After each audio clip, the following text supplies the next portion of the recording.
ye koto aba se ye oman na no ye koto aba yi sabi meka se disua bi wom ananimje bi wom a mepese ubehunu eno kire bibi na ye no ehun komo na me no ba bedi de mekani abato emma yakonya se ye hunu se ye wiase ayete ya brabo aye bo nyina no eye obi a hunu se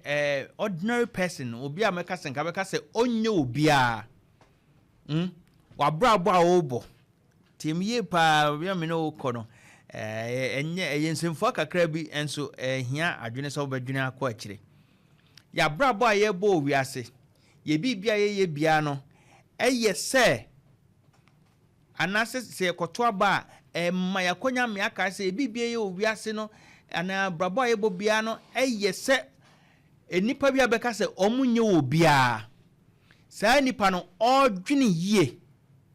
no de sabi adwene tu na ne bibia wo ye. What did Emeka say? The act of voting is one opportunity for us to remember that our whole way of life is predicated on the capacity of ordinary people to judge carefully and well. And to share any pair of Ghana Hanamo, you say 34 million. You need me to abani dodo saying. Na ye near to abano, wo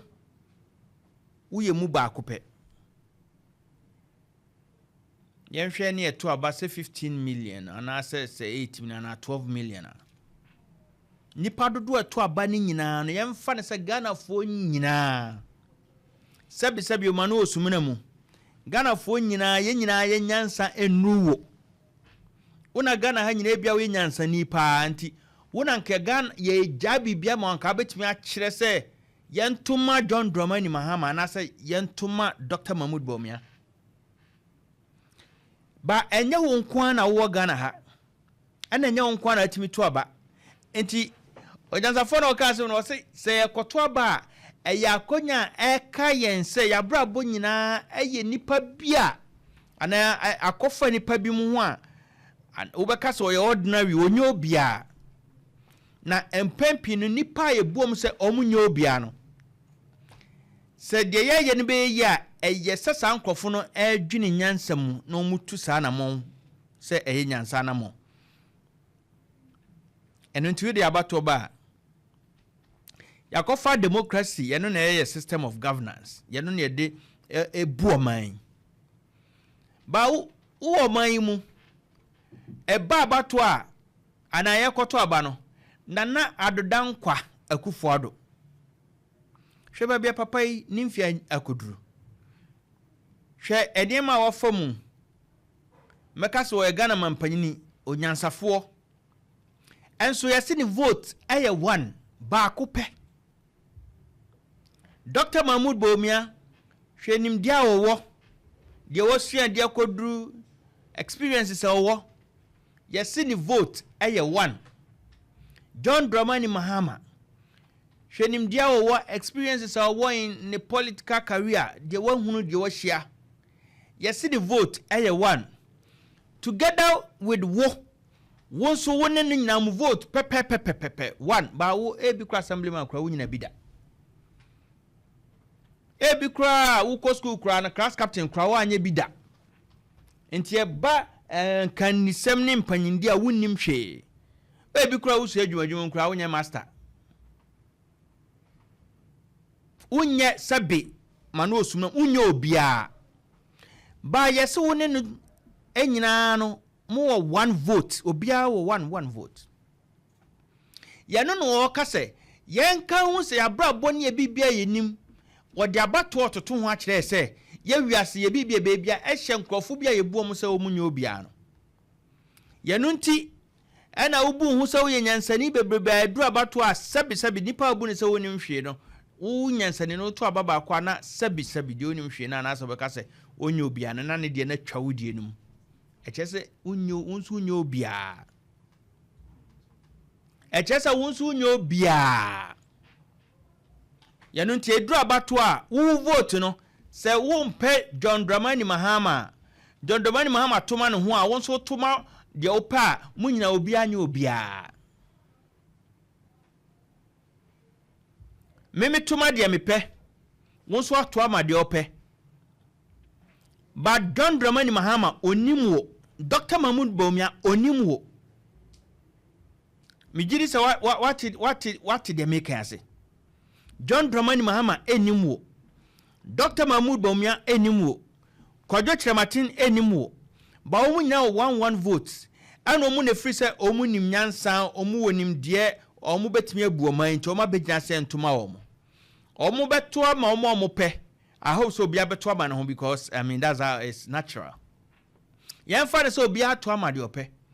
but they all decide ama Ghana ama se John Dramani Mahama na eba se Dr. Mahmoud Bawumia na eba ana Kwadwo Kyerematen na eba se de koto ya John Dramani Mahama bai ye wonim di fo pa bebre ewo NPP ana se ye wonim di fo bebre a omoto a omoba ema NPP a wo fa ne sa wo de na etenase a obetimi a kyerɛkyerɛ wo mu de ntia oni kwa so to abama NDC da enye se wo to abama NDC we yo de ntia ni kwa so to abama NDC da na ebia wo so wotuma NPP ana se party fufuro ye wonim di fo pa e wo ho no ma Opemsuo omoto ma ba kwa MPP obetumi a kyerɛ mu de ntia so da ne da nyina wonya te se Ghana ye koto abape ene na wo pa MPP a kyerɛ kwan na wato amomo but de mene wo kanti ninim de any de owo nyina no it is determined by somebody who is just ordinary and also obi a wonnim sa nim de etisa sa nipa no ye obi wa MPP mu ene obi wa NDC mu sa nkrofo nyina ka bom a de omo adwene ekire no eho na ekọ enti uba na so officer wo NDC a metumi aka se wo NDC nso mpanyimfo bebro mu nim de na se dem kire mu wa ha no omonfo mu nyansa nyina ntoma NDC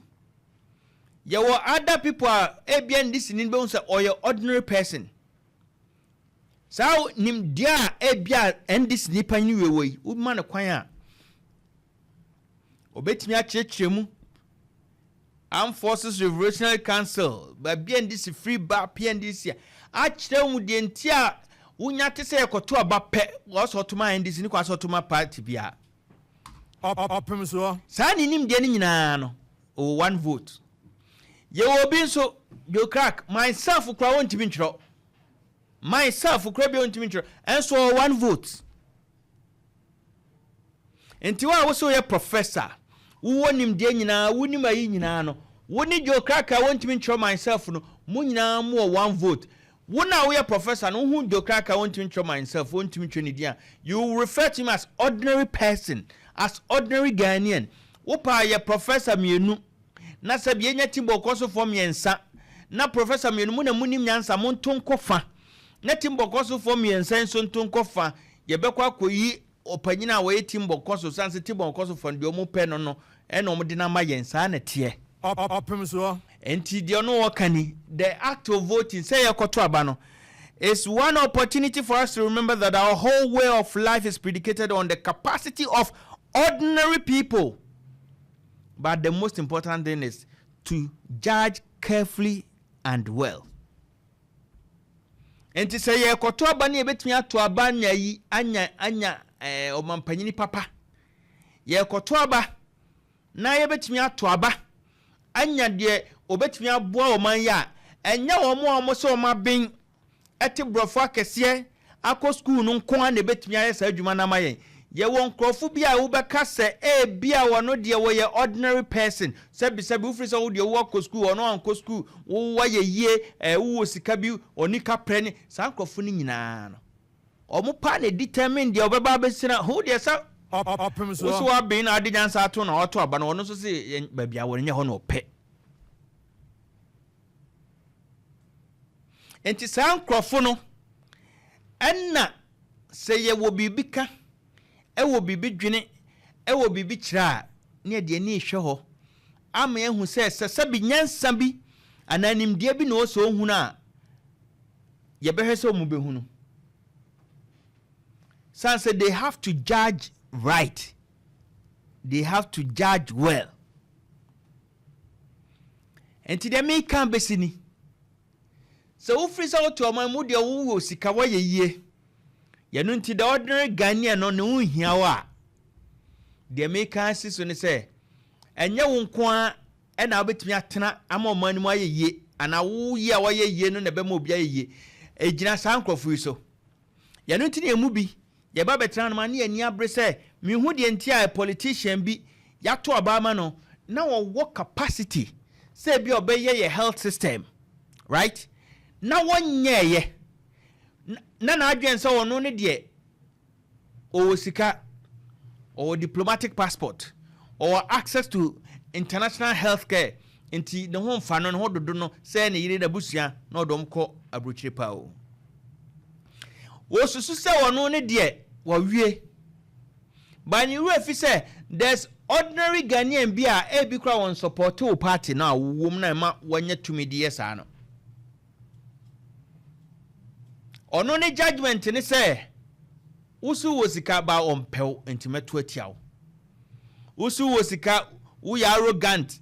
oso ompel because mu ade on kasa nipa ho yi nto beto atiawo and these are people who make the decision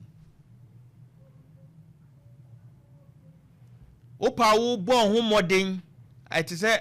mbapa ka chem utwika sabe nyon kwa na okaka wo kan obi nso di ama no sem pempion sem kwahyiasi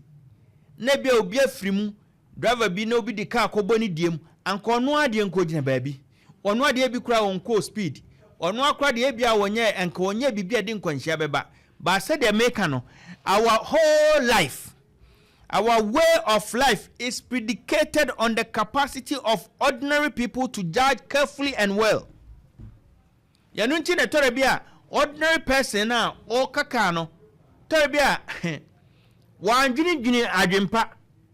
na sabi wakofa nubone na nubone no ekire ne se wo ka na wo ba no wo ye ntete bi kura wo te sakre so a odibo ma enha no wanjini carefully and wanjini well enti nkwanhia pii no anka ni pen bebre no obi di nyansa na eko obi nko speed obi ato ne bo di o so ye bi oye sabi won say ha ko kan de enka no be wa gbagba that ordinary person no that moment no na define our existence what dia bebom panyan wokun e bi kra obe na oba ne kunu ne mma wa hwe o mase that ordinary person no enti your way of life nyina ya sabi omo ebu omo se omo nim nyansa omo ebu omo se omo nya obia no omo na yasetre mu no omo kra na control yen Meka besiso yeah you said the program with current affairs political show na meka de yesiso say so when people emma wadwene nya wo say NDC for omo contribute to oman yeyo san say bia de wunim de ana munyina munim de enti we mu no eye sankwas wo NDC emma ne nya wo say o party na woso ena mona munim abato ena mona modoso na ensembebre I tell you squad ni bigu NPP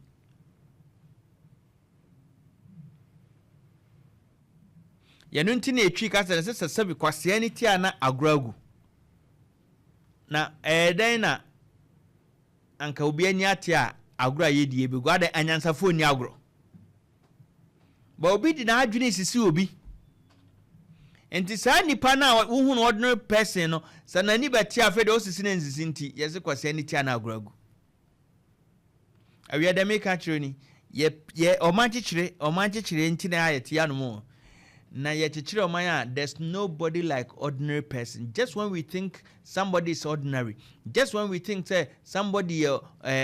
persona non grata wonyo obia no your whole life our way of life no eye sankrofo iso mo badwuna adwempa no ma aye ade a efa kwam enu nti obo ma he wase otimi kasa me abato no me we ya na meto ama no otimi zanze edi enti na abeto ama na ogina won ma me de no ana ebeto ama no wonim nyansa ba ku sei se wo de enti okoto aba no obetimi aka se wo kan se kirem ba wo se ono ana obeto ama no wo ye de ono ana obeto ama no wo na wo se wonim nyansa obetimi akirem de enti entoma bomi ana se entoma John Dramani wo se ono we ya no wo de atwa wo de enum enti se wadwene bi a san krofo no ene o se kyerɛkyerɛ wo de mi kan ye wo bibipa bi a omo no o se emu hu se enye me wo ha no mom na emom ne yie nti ena yepe Collins waba wo de ma me ma kwan na se o pese o frɛ bɛka bia na nsɛm di nkomo na mpese o ka bi 0596259444 0596259444 na 0560180880 remember mfi sɛ ne